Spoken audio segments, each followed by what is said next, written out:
Aujourd'hui, nous allons résoudre le problème suivant. Simplifier l'expression 1 sur coséquente carré de x plus 1 sur séquente carré de x. Alors, nous allons résoudre le problème.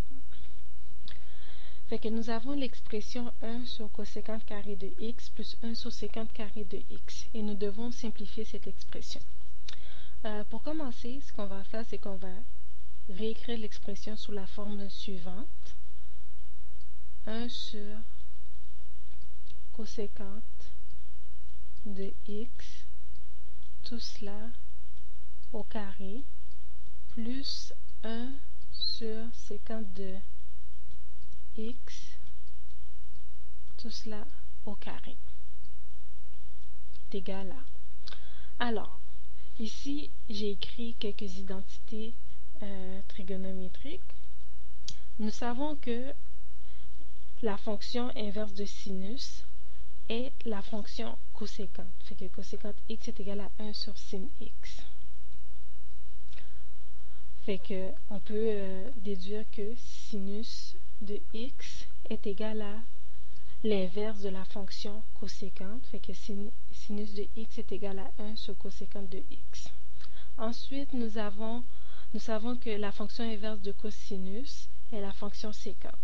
Fait que séquente de x est égal à 1 sur cosinus de x. Fait que de cela, on peut déduire que cosinus est la fonction inverse de la fonction séquente.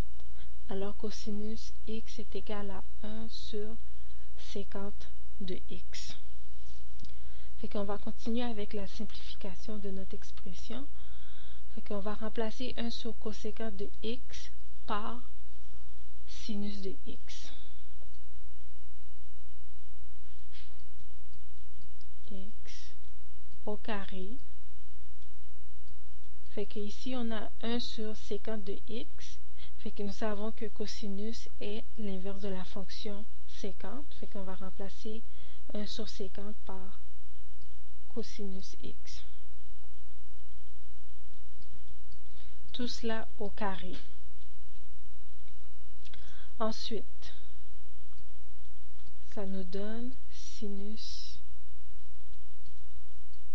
carré x plus cosinus au carré x.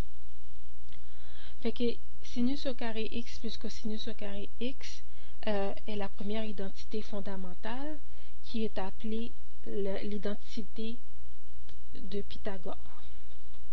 Fait que l'identité de Pythagore n'est simplement que sinus carré de x plus cosinus carré de x est égal à 1. Si vous avez des questions ou des commentaires, n'hésitez pas à les laisser.